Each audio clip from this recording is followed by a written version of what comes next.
Well, welcome back, everyone, to Living with Audacity. I am your wonderful host, your podcaster, Aisha, and it is such a pleasure to be back. I hope that you have already subscribed, and if you haven't, you know what you need to do. Become a subscriber so that you can become one of many individuals who's going to be on this journey of audacity with me.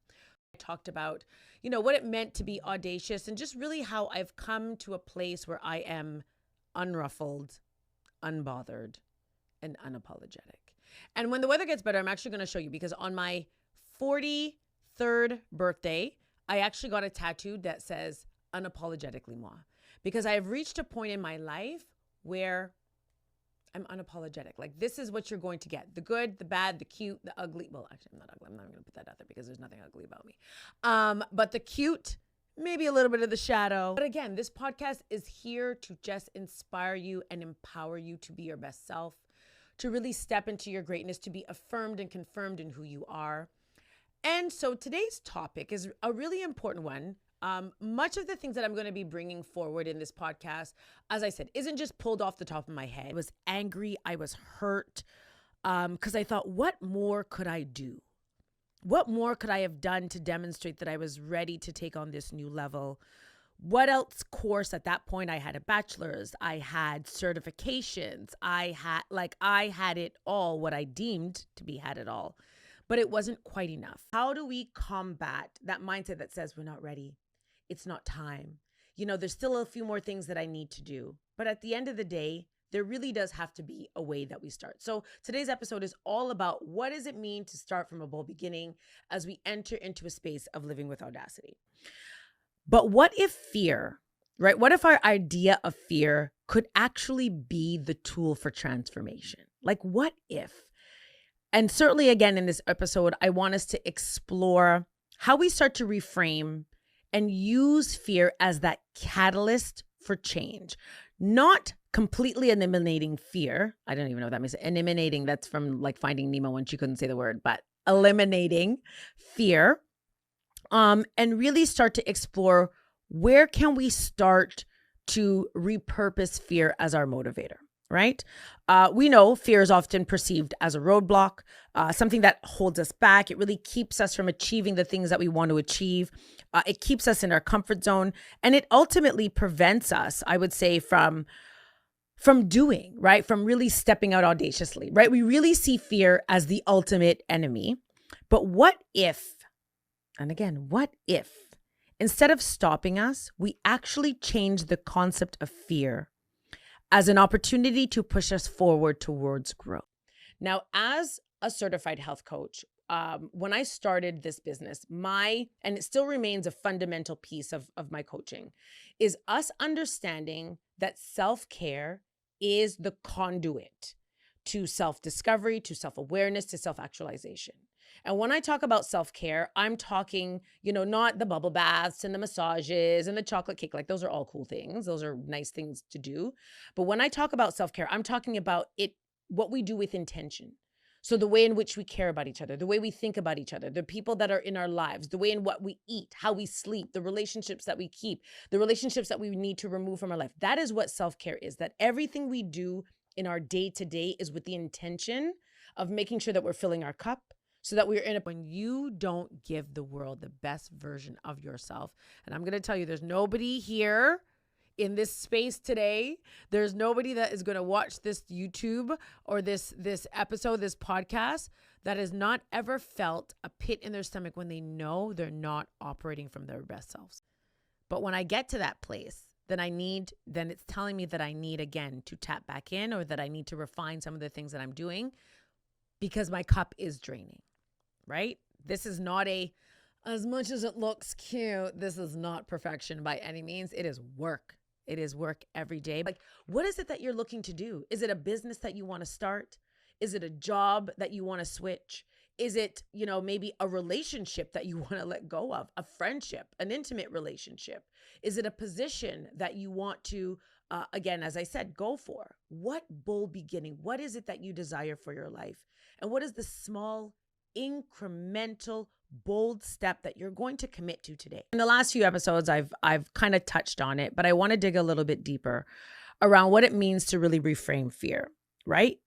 And instead of thinking of it as something negative, what if fear is simply a sign of growth? When you say no to things that drain you, okay? For those who are watching this podcast, I would love, tag me, send me a comment. How many times in your life have you said yes to something, and as you're on your way to whatever it is you've said yes to, you're thinking to yourself, I wish I never said yes. I wish I didn't have to go here. I wish I didn't have to do this.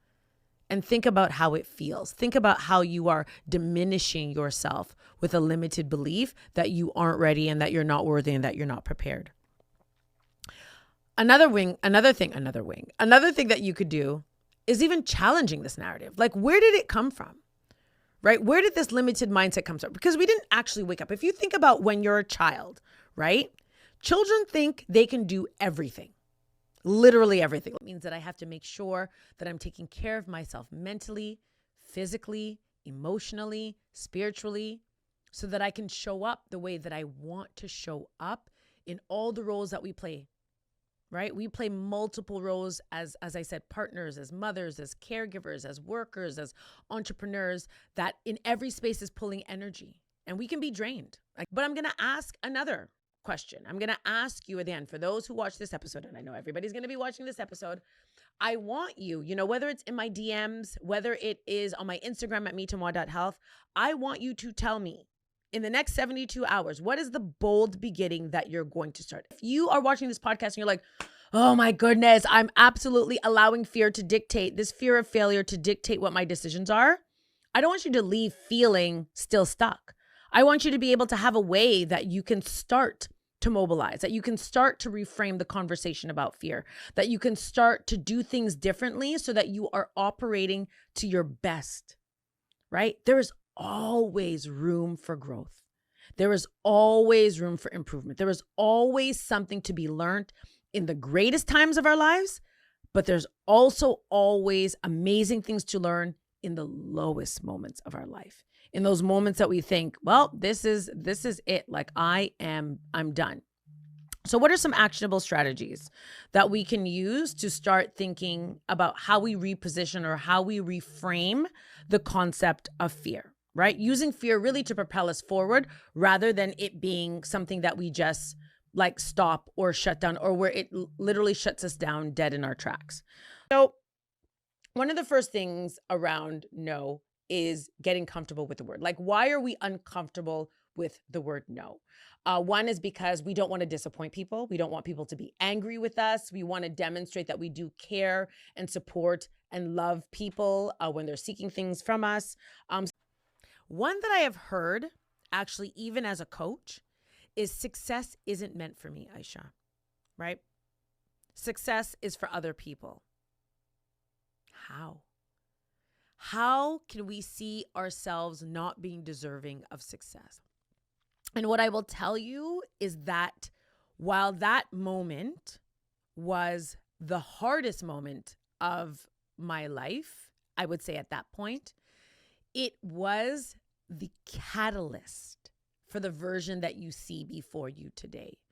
Because it was at that moment, and I'm going to tell you, it took a big shout out to my mother and father who coached and counseled me, and my husband who really supported me through that process, and my best friend, that I was now going to relinquish the need to prove to others that I was ready, that I was worthy, that I had value. No one is responsible for cueing you into your greatness.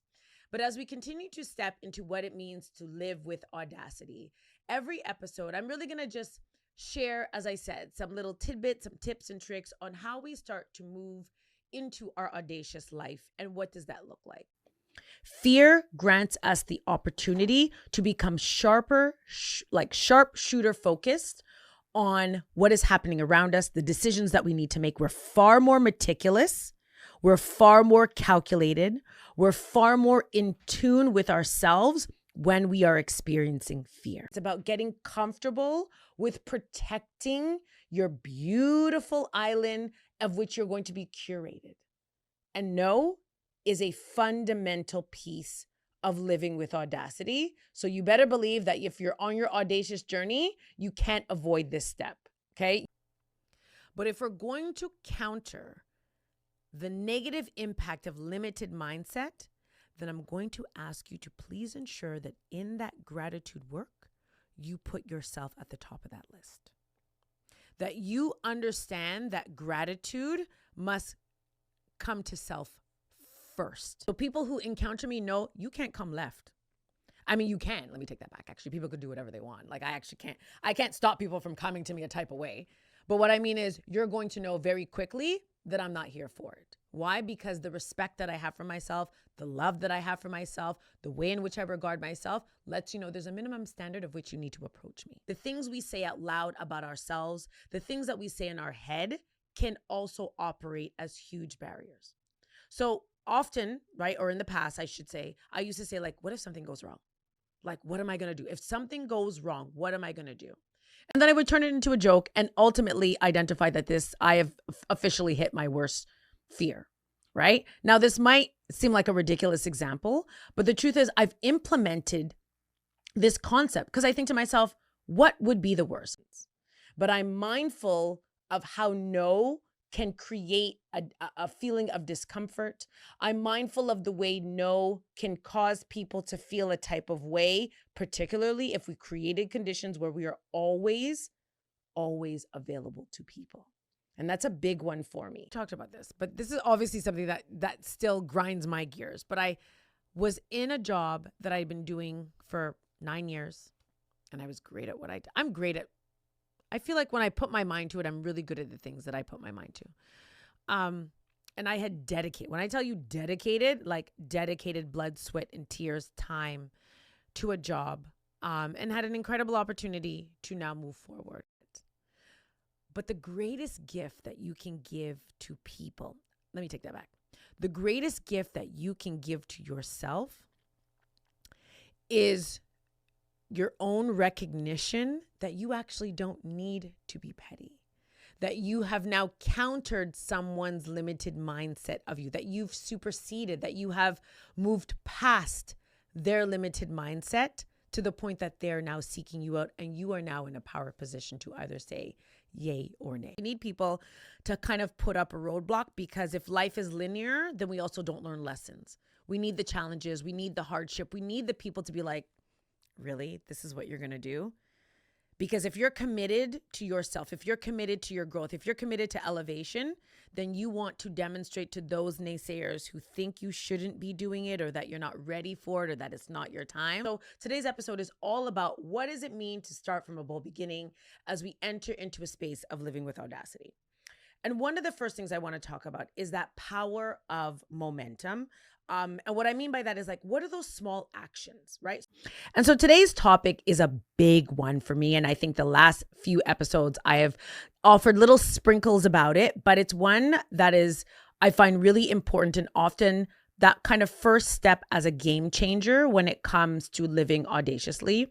And it is around seeing fear as fuel, right? And transforming fear into really our greatest motivator. You try to convince yourself that you are going to be good. And on your way, you're like, I don't want to do this. Like, I don't want to do this. And let me tell you something about when you do something that you should have said no to.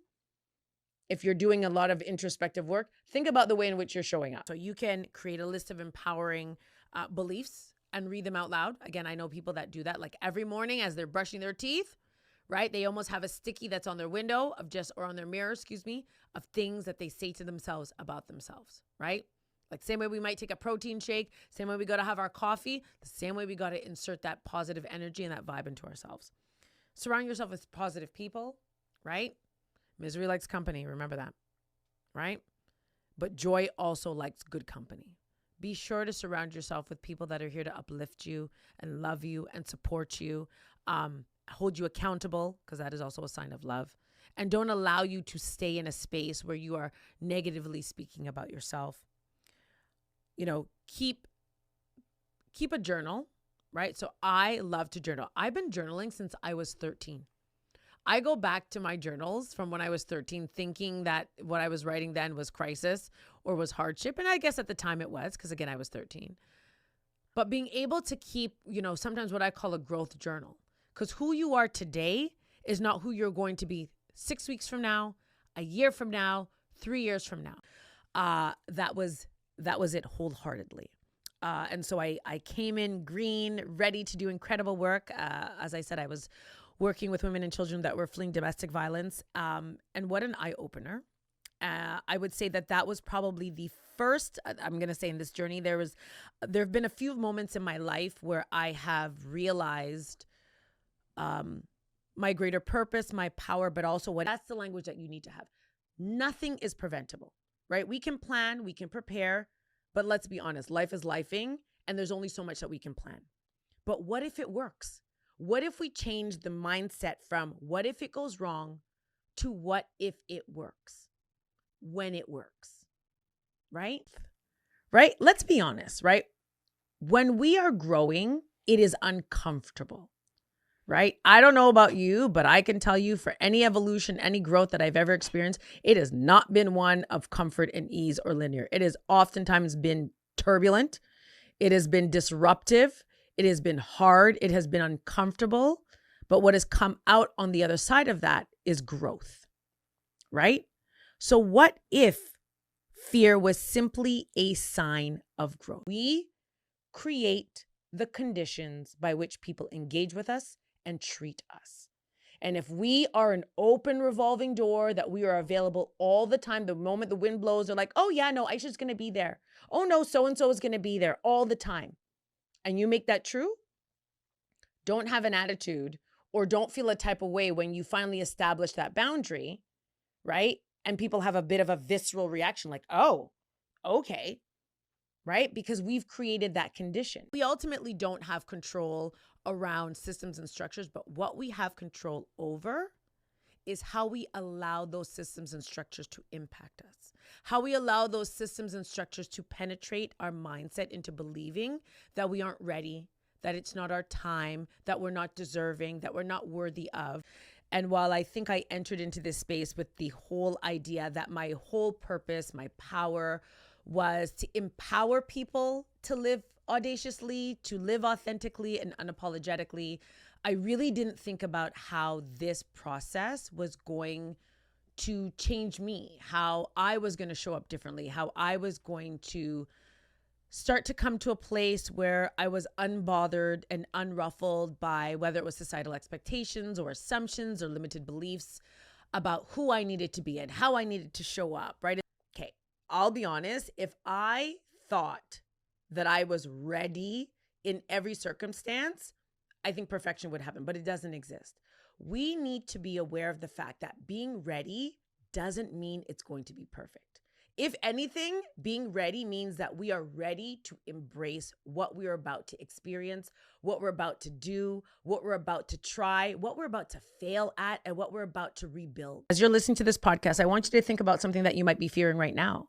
I want you to think about what it is that you are stopping yourself from doing because you don't want to have that feeling, but your gut is telling you that this is the right decision, that this is the next step that you need to take, that in fact, what you're fearing could actually turn out to be the greatest next step in whatever it is that you're desiring for yourself, right?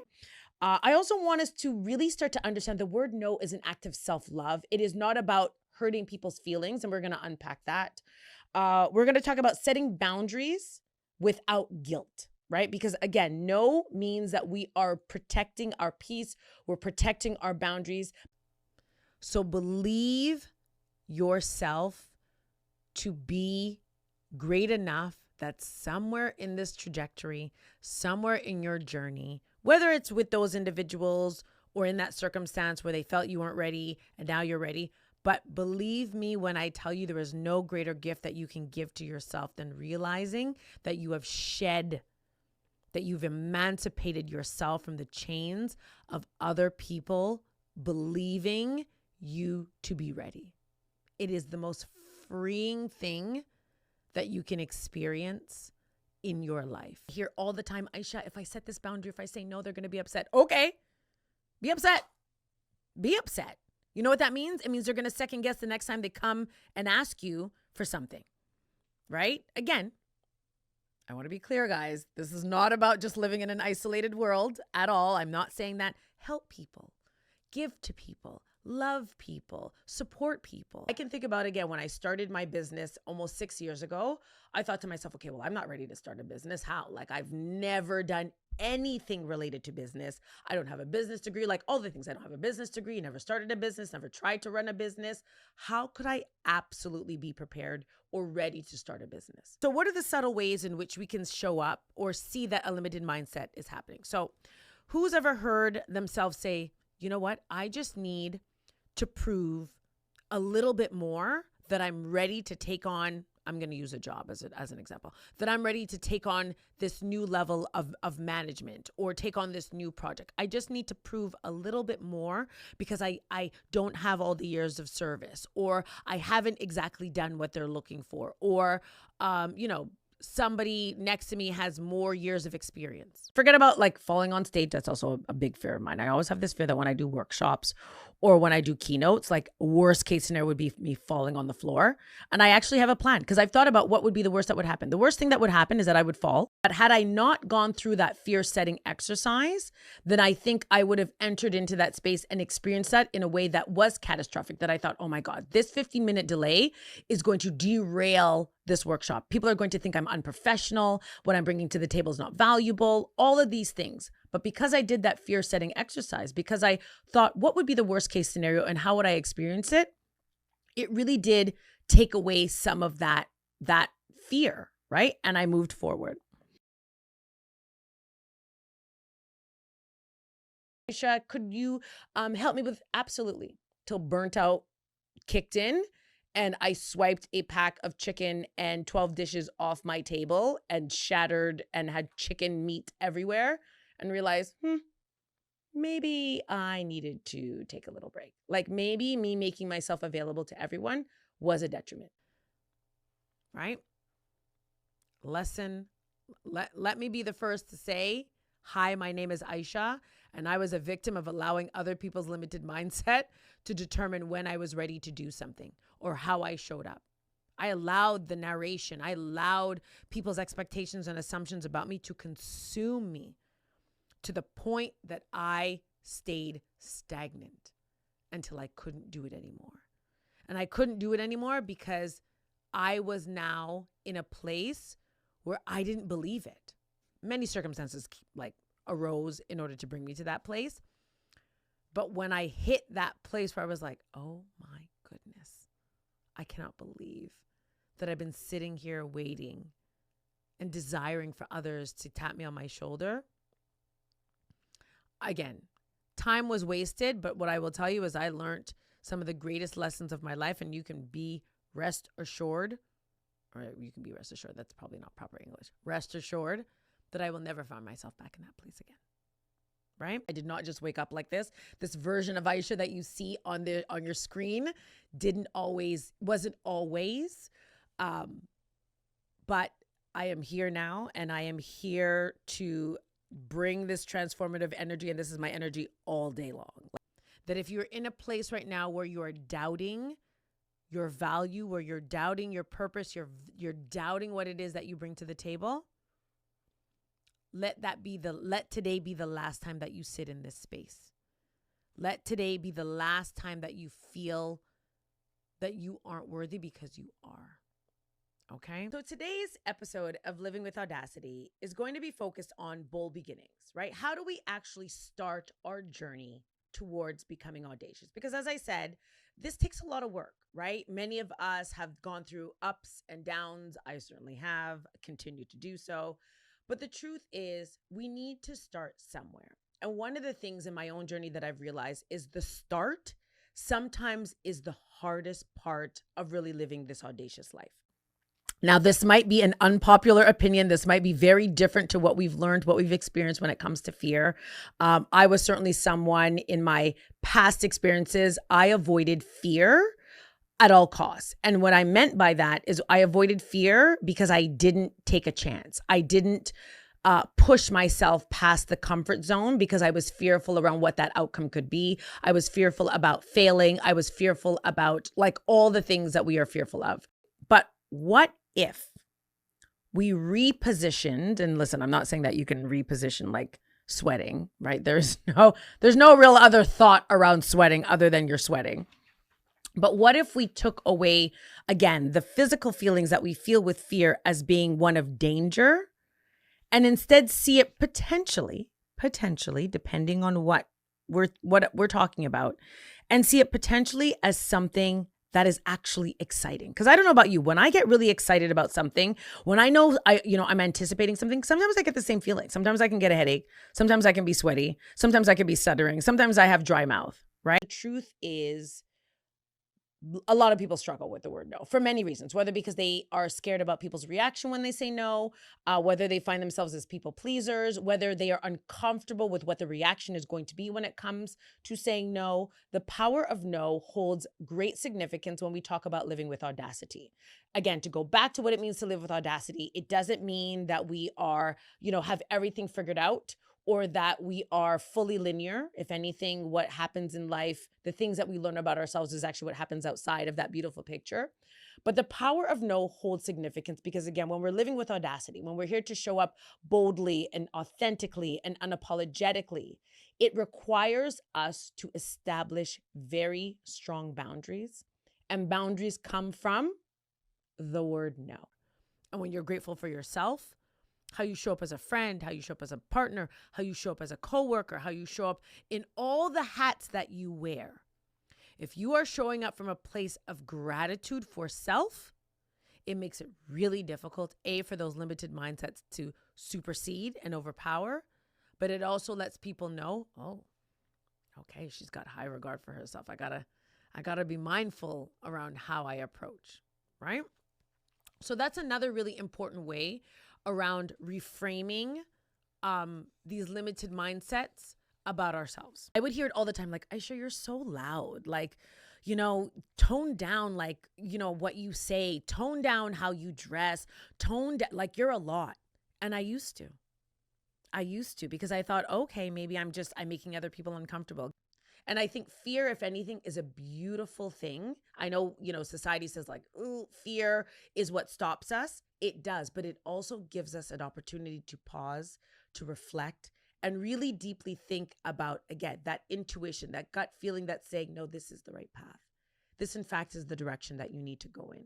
This is, in fact, where you need to put your energy, your time, your space, your brilliance, so that, again, you can continue to live audaciously. But I'd like to believe that most people don't wake up and think, you know what, I'm going to do all the wrong things so things don't turn out how I want them to turn. I don't believe that's how people operate, right? We don't always go with our intuition. We don't always go with our gut. But I don't believe anyone wakes up and thinks, I'm going to go left, even though I know the right decision is right, just because I want to just mess my own self up. We don't.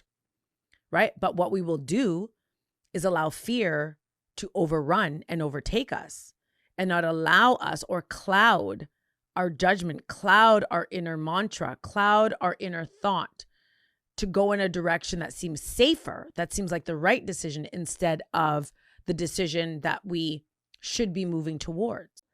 No simply means that at this moment in time, I need to be here for myself. Whether it's related to our emotions, our physical well-being, our spiritual well-being, our financial well-being. No isn't an attack on the person who's seeking something from us. No is simply an act of self-preservation and recognizing that we need to establish a boundary at this time because we are likely overstretching or putting ourselves in a situation or a scenario that we know wholeheartedly isn't going to serve us or is not good for us, right? We will stay in that mindset.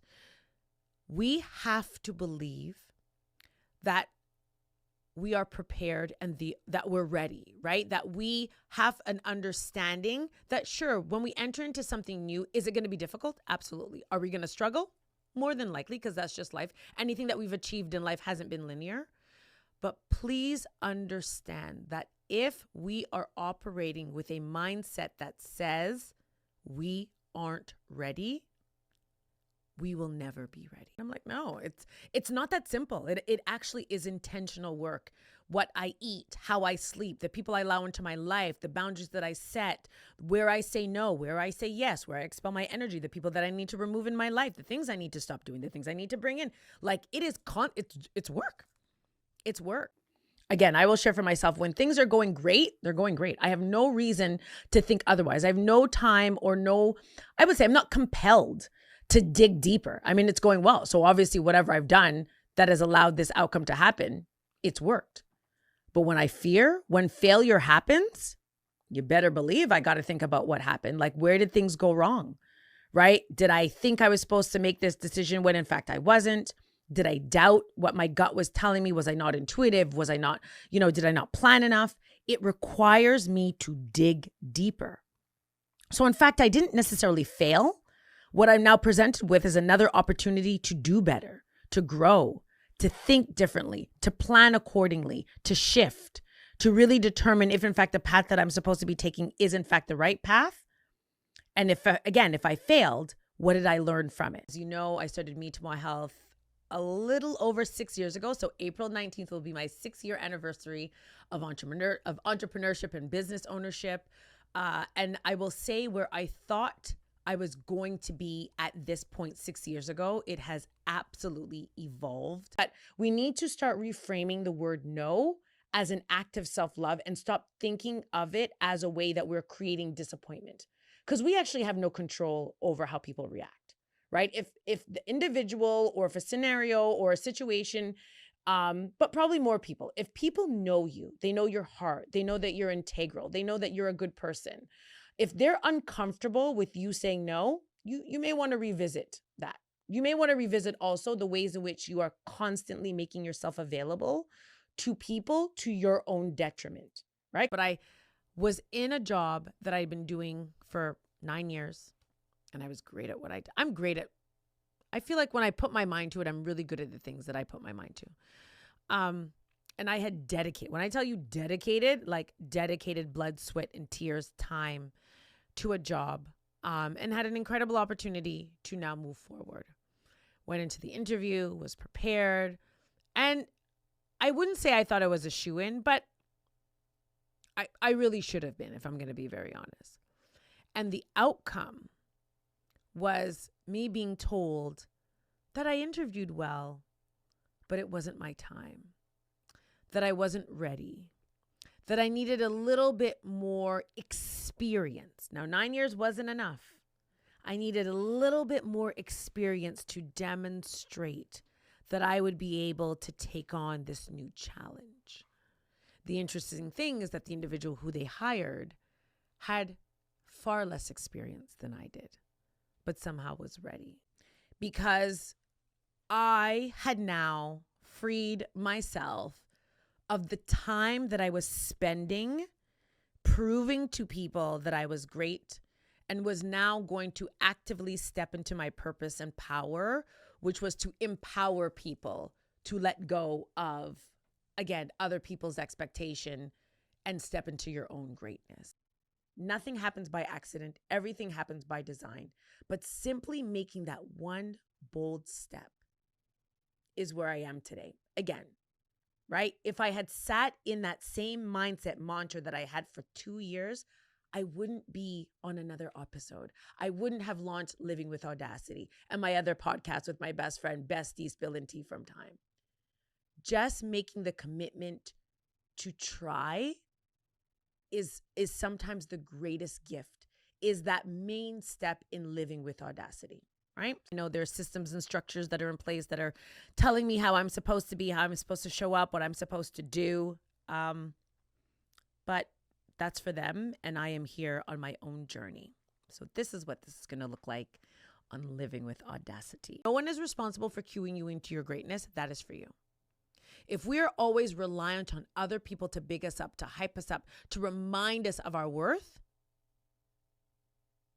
then we aren't doing our own personal work, right? Sure, have people in your life that are going to be your hype people. Yeah, I mean, everybody needs that. I love that, right? I love when people are like, Aisha, you're doing such a great job. You look good. I appreciate that deeply. but I appreciate it more because I'm also aware of the intentionality of which I am operating with life. From how I eat to how I sleep to who I allow in my life to the ways in which I mother, I wife, I take care. I do it with intention, right? So there's nothing wrong with receiving those accolades for people being able to see all the great work that we do. But if, again, you are needing people in your life to challenge the limited mindset that you have about yourself, then we do stay stuck, right? So be willing to do that. Be willing to challenge what it is that you tell yourself.